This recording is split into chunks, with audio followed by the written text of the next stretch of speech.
विधानसभा में बहुत ही बेहतर तैयारी चल रही है आम आदमी पार्टी की। जनता मतदाता आगे से ही आकर सपोर्ट कर रहे हैं, बोल रहे हैं कि इस बार आप आइए, आप चुनाव लड़िए। और बिल्कुल कहीं कमजोरी होती है कि मैं बताना चाहूँगा, हालांकि अक्सर लोग चुनावों में अफवाह उड़ाया करते हैं कि हमें यहाँ से चंदा आया, वहाँ से चंदा आया। आपको बता रहा हूँ कि कल जब हम एक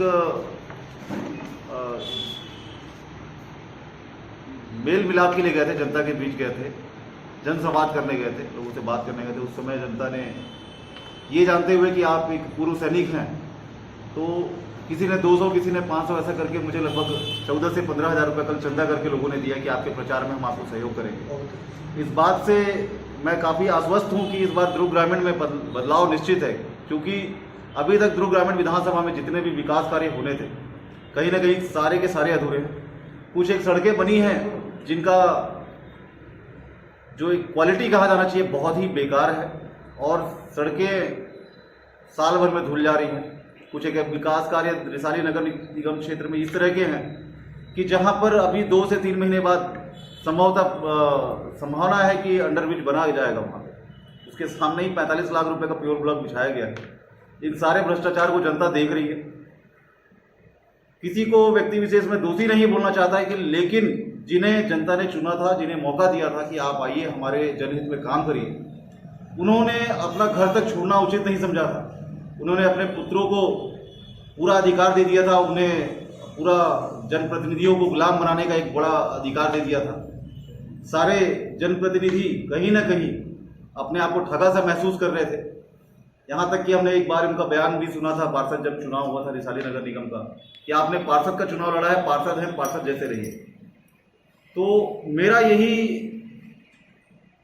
विचार है कि जनता का एक जो काम शेष है, जो किया जाना चाहिए जनहित में, साथ ही साथ जो जनप्रतिनिधियों का सम्मान होना चाहिए, उनके सम्मान को वापस दिलाने के लिए उनके हक में कहीं ना कहीं हम लगातार आवाज़ उठाते रहें, बुलंद करते रहें, उनका सम्मान वापस मिले। एक पार्षद हो, चाहे किसी और प्रकार से जनप्रतिनिधि हो, उनको पूर्ण तरीके से अधिकार देने के लिए दुर्ग ग्रामीण विधानसभा में जनता ने पूरा मन बनाया हुआ कि इस बार आम आदमी पार्टी के प्रत्याशी के रूप में मुझे चुनेगी यहाँ पे और मुझे काम करने का मौका देगी। किस तरह का काम आपके नहर में होना चाहिए और आप पार्टी किस तरह का घोषणा पत्र लॉन्च करने वाली है?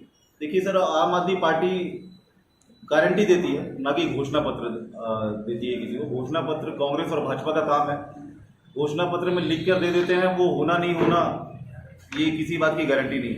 आम आदमी पार्टी ने जितनी बातें लिख कर दी है, चाहे वो दिल्ली में हो या पंजाब में हो, लगातार हमने काम करके दिखाया है।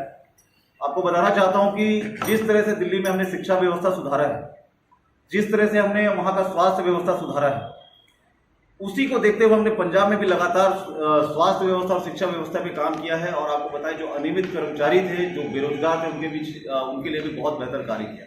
इसके बहुत बड़े उदाहरण हैं, जैसे कि आपने देखा होगा 40,000 से अधिक अनियमित कर्मचारियों को पंजाब में नियमित किया गया, जिसमें 12,700 से अधिक शिक्षकों को भी, जो कच्चे शिक्षक थे, उन्हें भी पक्का किया गया। ये हमारे वादे में था, हमारी गारंटी में था, जिसको हमने पूरा किया है। इसी प्रकार से छत्तीसगढ़ में भी इस बार शिक्षा की गारंटी है, स्वास्थ्य की गारंटी है, बेरोजगार युवाओं को रोजगार देने की गारंटी है। और रही बात की, जहाँ पे छत्तीसगढ़ बहुत ही धनाढ़ राज्य होने के बाद भी, जहाँ पे किसी प्रकार की खनिज संपदाओं की कोई कमी नहीं है, आपको बताना चाहता हूँ यहाँ पे भ्रष्टाचार इतना चरम पर है कि इस भ्रष्टाचार का नतीजा है कि छत्तीसगढ़ आज 82,000 करोड़ के लगभग कर्जे में है। दोनों पार्टियों ने बराबर जी भर के कंपटीशन किया भ्रष्टाचार में, छत्तीसगढ़ कर्ज में डालने में। लोगों ने अपना सीट बजाने की नीयत से छत्तीसगढ़ का पैसा लूटा, पूरे देश में खर्च किया, यहाँ की जनता को लूटा, जो जनता का अधिकार है उसे नहीं मिलने दिया। इसलिए आम आदमी पार्टी को छत्तीसगढ़ आना पड़ा। छत्तीसगढ़ में आम आदमी पार्टी इसलिए चुनाव लड़ रही है, और निश्चित ही जहाँ जहाँ भ्रष्टाचार चरम पे होता जाएगा, आम आदमी पार्टी वहाँ पहुंचेगी, चुनाव लड़ेगी और जनहित का कार्य करेगी। क्या कोई दिक्कत हो? नाम और परिचय? जी, मैं संजीत विश्वकर्मा, दुर्ग ग्रामीण विधानसभा से विधानसभा प्रत्याशी, आम आदमी पार्टी से।